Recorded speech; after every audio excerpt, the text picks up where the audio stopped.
Lebih dari sepekan, halaman Masjid Jami Al-Mutmainah Depok, Jawa Barat dihiasi lemari penghangat berisi nasi dan lauk.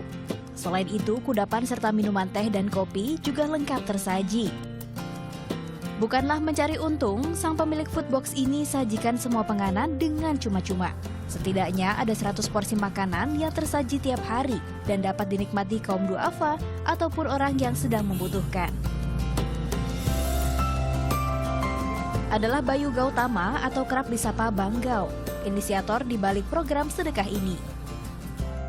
Dunia sosial telah akrab melingkupinya sejak 16 tahun lalu saat ia terpanggil untuk jadi relawan di beberapa wilayah bencana.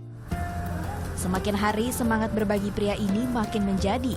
3 tahun yang lalu ia serius mendirikan sekolah relawan, tempat yang dirancangnya untuk menyalurkan misi sosial di segala lini. Lo apa sih mau dicari? Lo udah kerja enak, gaji gede, jabatan bagus, terus kemudian lo keluar, terus kemudian lo cari yang lain yang nggak jelas gitu. Tapi kemudian terus lo aktif kegiatan sosial. Teman-temannya banyak yang nanya kayak gitu. Artinya saya menyadari bahwa saya nggak mau hidup buat diri saya sendiri. Saya pengen ada bagian dari hidup saya juga buat orang lain.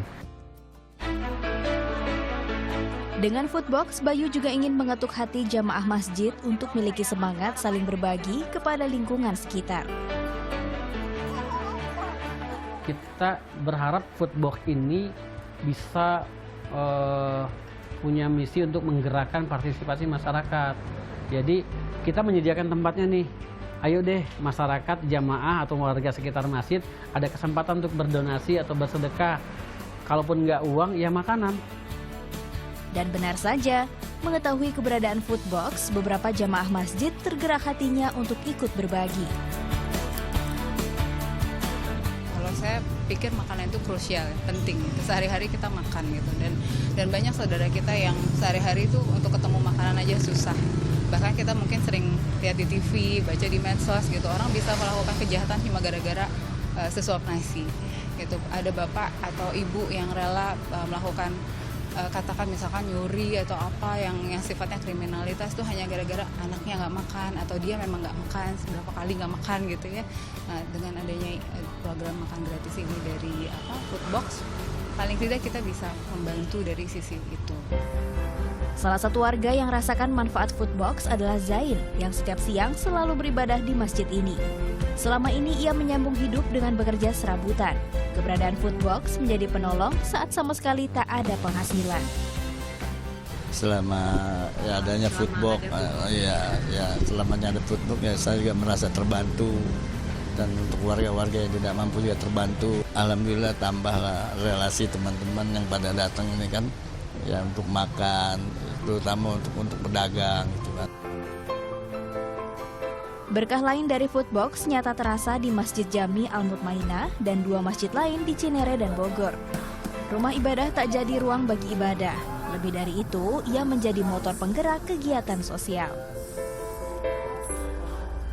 Yang terlihat sudah jelas mengundang jamaah untuk datang ke sini. Masjid digunakan untuk sholat aja, tapi untuk ibadah-ibadah yang lain. Dan mengajak masyarakat untuk banyak bersedekah itu. Kesadaran untuk berbagi lewat makanan sejatinya telah diinisiasi Bayu sejak 6 bulan lebih. Saat itu, ia bersama para relawan jalankan program Free Food Car. Para relawan bergerak kumpulkan sumbangan dan membaginya gratis dengan mendatangi lokasi warga yang membutuhkan. Makanan dipilih menjadi perantara sedekah karena keberadaannya yang sangat dibutuhkan. Kalau di foodbox kan orang self-service. Ngambil sendiri di case-nya itu, di box-nya. Cuma kalau free food car, relawan kita 2, 3, atau 4 orang bawa kendaraan, bawa meja, kursi, dan bikin prasmanan di satu tempat tertentu ya kita melayani. Kaum duafa, fakir miskin, anak jalanan, anak yatim, musafir, silahkan makan. Dan itu semua ada proses yang namanya melayani. Di kita ini volunteer, arti dari volunteer adalah melayani, bukan sebatas memberi atau membantu. Levelnya udah di atas memberi atau membantu. Setiap orang berhak berbagi lewat caranya sendiri, dan Bayu serta para relawan memilih makanan sebagai media untuk bersedekah. Karena bagi mereka, memberi adalah salah satu cara bersyukur dengan apa yang dimiliki, serta menjadi sarana meraup berkah lewat senyum para duafa yang terpenuhi kebutuhannya. Bertin Akbarisa, Luther Hutagaol melaporkan untuk NET.